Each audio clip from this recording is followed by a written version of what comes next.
Dictation शुरू होगी 3 second बाद। उपाध्यक्ष महोदय, आज स्वतंत्र भारत में जब हिंदी इस देश की राष्ट्रभाषा घोषित हो चुकी है, अब संघर्ष अथवा विरोध का समय नहीं रहा। आज का समय ठोस रचनात्मक कार्य का समय है। मैं जानता हूँ संघर्ष करना कठिन है, परंतु उसी एकाग्रता से रचनात्मक कार्य करना उससे भी कहीं अधिक कठिन है। यह भी स्पष्ट है कि संघर्ष के बाद यदि रचनात्मक कार्य नहीं होता तो संघर्ष की उपादेयता ही लुप्त हो जाती है और जो सफलता प्राप्त की गई हो उसकी सार्थकता संकट में पड़ जाती है। इसीलिए रचनात्मक कार्य के समय को वास्तविक परीक्षा का समय माना जाता है, जिसमें उन सभी सिद्धांतों, उद्देश्यों और आदर्शों की पूरी परख होती है जिनका सहारा लेकर संघर्ष को जीवित रखा गया हो। हिंदी के हितैषियों और साहित्य सेवियों के लिए अब यही समय है। मैं कह सकता हूँ कि शायद पहले कभी उन पर इतना गंभीर दायित्व नहीं आया था जितना कि अब हिंदी के राष्ट्रभाषा बनने से आया है। समस्त राष्ट्र ने सर्वसम्मति से हिंदी भाषा का जो मान किया है और हमारे संविधान ने उसे जो स्थान दिया है, वह हम सबके लिए एक सद्भावनापूर्ण चुनौती के समान है। यह निर्णय एक प्रकार से सभी हिंदी भाषियों और साहित्यिकों में विश्वास के प्रस्ताव के समान है। इस आदर को हम कैसे निभाएं जिससे विभिन्न प्रादेशिक भाषाओं के बोलने वाले प्रतिनिधियों द्वारा किए गए उक्त निर्णय के औचित्य को सिद्ध कर सके। यह एक गंभीर प्रश्न है जिस पर सभी हिंदी सेवियों को विचार करना चाहिए। हिंदी साहित्य सम्मेलन बहुत बड़ी संस्था है जिसके निर्माण में इस देश के अनेकों यशस्वी विद्वानों और देशभक्तों ने योग दिया है। मैं समझता हूँ कि यद्यपि सम्मेलन की स्थापना हिंदी के प्रचारार्थ हुई थी, इसे हिंदी भाषी क्षेत्रों में प्रादेशिक भाषाओं के प्रचार का कार्य भी अपने हाथ में ले लेना चाहिए। इससे एक और हिंदी और दूसरी भाषाओं में पारस्परिक आदान प्रदान बढ़ेगा और दूसरी ओर सम्मेलन का आधार भी अधिक व्यापक हो जाएगा। मेरे विचार से यह कार्य राष्ट्रीय साहित्य, हिंदी भाषा और हिंदी साहित्य सम्मेलन तीनों के हित की दृष्टि से उचित होगा।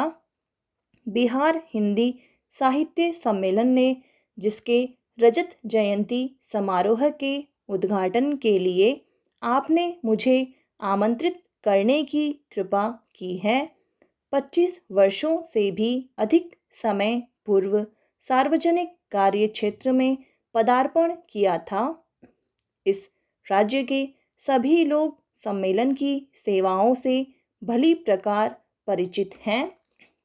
मैं आशा करता हूँ कि यह रजत जयंती समारोह इस राज्य के साहित्य सेवियों को और अधिक बल देगा, जिससे वे साहित्य की समृद्धि द्वारा और हिंदी तथा अहिंदी प्रदेशों के बीच पूर्ण सद्भावना का वातावरण तैयार करके इस राज्य के लोगों की ही नहीं बल्कि देश भर की सेवा कर सकेंगे। मेरे विचार से हिंदी साहित्य की श्रीवृद्धि करके और सभी भाषा भाषियों के साथ सद्भावनापूर्ण संबंध बनाए रखकर हम अपने कर्तव्य का पालन कर सकते हैं। कम से कम इस और सबका ध्यान आकृष्ट हो चुका है। बहनों, शिक्षा संस्थाओं से जब कभी भी मुझे बुलावा आता है तो मैं वहाँ जाने से इनकार नहीं कर पाता, क्योंकि शिक्षा संस्थाओं से मेरा आरंभ से ही कुछ न कुछ संबंध रहा है और शिक्षा शास्त्र में भी मेरी पहले से काफ़ी रुचि रही है। अतएव मुझे जब आपका निमंत्रण मिला, मैंने उसे बड़े हर्ष के साथ स्वीकार किया और मुझे अत्यंत प्रसन्नता है कि आज मैं यहाँ आ सका। आप सब बड़ी सौभाग्यशालिनी हैं कि आप इस कन्या महाविद्यालय में शिक्षा पा रही हैं, क्योंकि इस महाविद्यालय का इस राज्य में अपना एक विशेष महत्व है और इसका इतिहास नारी जागृति तथा उन्नति का इतिहास है। इसकी स्थापना उच्च आदर्शों को लेकर एवं नारी जागृति तथा राष्ट्रीय उन्नति की पुनीत भावनाओं से प्रेरित होकर आज से बहुत साल पहले एक ऐसे सच्चे समाज सुधारक के द्वारा हुई थी, जिनके हृदय में मुख्यतः नारी जाति के प्रति विशेष गौरव और महान आदर था। आप सबको मालूम ही होगा कि हमारे देश में दो प्रकार की शिक्षा संस्थाएं विद्यमान हैं। एक तो वे जो अंग्रेजी शासकों द्वारा अपने उद्देश्यों की पूर्ति के लिए स्थापित की गई थी और दूसरी वे जो स्वतंत्र रूप से राष्ट्र प्रेमियों द्वारा राष्ट्रीय भावनाओं से ओतप्रोत होकर अपने देश की संस्कृति एवं सभ्यता को पुनर्जीवित एवं पुनः स्थापित करने के उद्देश्य से स्थापित की गई थी। आपका यह कन्या महाविद्यालय भी लगभग इन्हीं पवित्र भावनाओं से प्रेरित होकर बहुत साल पहले स्थापित किया गया था और आपके लिए यह बड़े सौभाग्य की बात है कि आप में से कुछ आज इस विद्यालय में अपनी शिक्षा समाप्त कर जीवन के कार्य क्षेत्र में प्रवेश करने जा रही हैं। उच्च शिक्षा प्राप्ति की उपाधि जो आपको मिल चुकी है, आपकी एक अमूल निधि है, जिससे आपकी गुरुता और भी बढ़ती है।